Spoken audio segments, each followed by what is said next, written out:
Okay guys, I'm here today with Luke Griffin. Huge honor for me, and thanks for being here, Luke. Thank you for having me, I'm excited. And guys, for those who, I think at this point everybody knows who he is, but for those who doesn't know him, he just got second on ADCC, and he's training under John Danaher for only 3 years. And he's the very first star from grappling star from the South Africa. And this week he's shooting an entire instructional all about guard passing. And guys, if you guys watch his matches, it's very unique because even though he's very big, he has a very versatile style of passing. Like, he can pass with pressure, he can pass with loose passings, he can put speed, he can go very slow. So it doesn't matter like which body type you have, I think he's gonna have a lot to add to your game.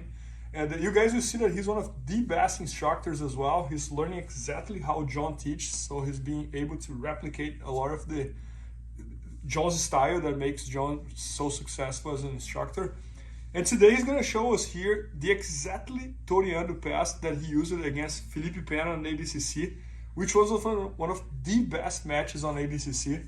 And super excited to learn. Look. Yeah, thank you. Let's get into it. So we're coming against a supine opponent here, okay? And as I approached Felipe's guard, he had a slightly asymmetrical leg position, okay, where one foot was higher than the other. So I came in to the side and I really noticed that he had really strong frames and he did a great job keeping knee-elbow connection on this side. So it was very hard for me to pass on the side that I was initially trying to pass on, okay? So what I did was I started dancing just very slightly in this direction, and as he started to follow me with the hips, if you just plant your, yeah, exactly. As he started to follow, I just switched everything to the opposite side, okay? So I'm gonna reach my left hand into my training partner's hip as I misdirect my training partner's legs to where the direction that I was pointing. So we come in, and I just misdirect everything out and away, okay? From here, I need to uncross my hands. So I drag my elbow across my training partner's sternum, and I just draw my elbow into his armpit for a reverse underhook from here. Now, we just suck the elbows and knees tight in together and bring the shoulders into the hips, okay? So when Bernardo tries to bring his knees back inside now, because of the position of my shoulders and my head, it makes everything very tough to do, okay? And once we're in here chest to chest, we can either start going into mounted positions, starting to isolate arms, or whatever we want to do from there. Oh look, the highlight I have about your match with Felipe is that I think first time we did that, Felipe lifts you over and Yes. you're almost like flying, and then you had to do that again, kind of. Yeah, so right? he managed to push me off completely into the air and managed to regard. And then the second time, as I passed, he went into a defensive turn and I was able to take his back. So we came out and did the exact same thing. We went to follow and we moved out to the side. This time, I ran around, and now as I came to the side, Felipe went to turn away from me. And from here, we came in to attack the turtle position. Felipe went into a defensive roll, where he rolls across. And from here, I was able to go through an established position to take the back. No, that's unfortunately, Felipe was good enough to escape that back position. But it was a good highlight reel. I think you made probably I think that was probably the best match watching on ADCC. Like, even though you didn't finish with the win, Yes. that was the finals, and Absolutely. you're only training. You're 23 years old, training for John for 3 years. I'm sure you're Yes. gonna see you on a lot more finals. For on sure, ADCC. for sure. I hope so. And Yeah. it was a great match. And Felipe is a great opponent, so it was an honor for me to be able to share the Yeah, finals. I'm a of big ADCC fan with him. of him as well.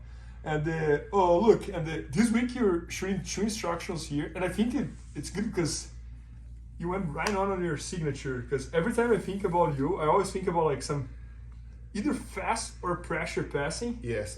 creating back exposure. And the 2 instructions that you're filming this week is guard passing and creating back exposure. But Yeah. what do you think? Why do you think you're so unique on those 2 skills? Like, what makes you? I think, 2 things that I've been trying to emphasize in this time that I've been with John is once I get to either a top pin or a chest to back position, that from there I'm almost able to completely control the match from after that. Top pin or chest to back? Yes. Okay. So if I'm passing the guard, I end up in chest to chest position in a version of top pin. So it could be a mounted pin, it could be a cross side control, something like that, and chest to back could be even in a turtle position where my chest is connected to your back, or with 2 hooks in, or a body triangle. right? So if I can get to any of those positions, for the most part, I'm able to dictate where the rest of the match will go. So if I can develop ways that I can quickly and efficiently get into those positions where I know the match is much easier to control, then my percentage of winning is going to rise exponentially. And so that's why I started trying to focus on those things. Got it. No, that's super interesting. And so the chest to chest, so even if you're doing like a loose pass, for example, Toreando Pass, yes, your goal is to get chest to chest, side control, or even a half of your chest to chest is good enough as well. Exactly, right? So obviously the most optimal is to get completely past your training partner's hip line, but let's be honest, like at the level that we compete on, everybody's very good, you know? So sometimes we have to settle for chest to chest and half guard, and from there I can work with underhooks to start passing into a complete pin where I get past my training partner's hips. Yeah, no, but man, this is so interesting and such a good way to think about, because I think sometimes we think about like our goal is to get to the side control, and you have a bigger goal. Your goal is just to get chest to chest. Yes. It doesn't matter if it's, you know, like yeah, and you know, the nice thing about that is if you focus only on getting to one position, it's a lot easier for your training partner to defend that position. But if I have just certain concepts of where I want to get, so I could be chest to chest, could be side control, it could be mount, it could be north-south, it could be half guard. It gives me a lot more options to work towards and keep my training partner guessing. So if he knows I only want to pass the side control, then it's much harder for me to get there. But if he doesn't know whether I'm going to go a side control, mount, half guard, north-south, there's a lot more things for him to think about, which makes it easier for me to succeed in one or the other. Good. And yeah, no, while you were speaking, I'm thinking here, and so can we assume that, for example, your goal is to get either chest to chest or chest to back? So you want to avoid letting the guy stay sideways. So not really, right? Because it ends up putting them in a dilemma. So if I get past your guard, and let's say you end up on a side, okay? From here, obviously, I'm able now to keep my chest in front and flatten you out. Okay. But for the most part, when I deal with people who turn onto a side, it's going to be turning us away from me, which means now which is exactly what I want, right? Okay. So if I do things properly. So your biggest obstacle are the legs. Yes, exactly. The legs are going to be the hardest thing to deal with. Okay. Once I get past the legs, then I know that this is such a great concept. Yeah. Okay, so your whole deal is to somehow get rid of the legs and place chest to chest or chest to the back. Yes. The whole thing is to get me or get you to carry my weight on your body, right? So if you're carrying my weight on top of your legs are strong, so it's very easy for you to control my weight.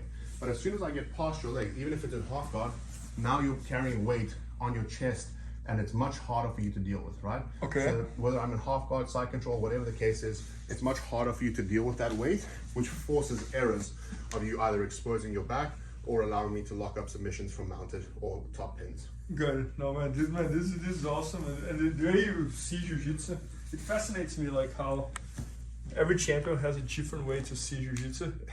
The way you see, like, chest to chest, chest to back made total sense, and it's probably the first one to explain exactly that, you know. Like. Thank you. Yeah, no, it's something that I've really been able to turn into almost kind of a career-defining style, and yeah, I'm very, very happy to be able to now share that with people.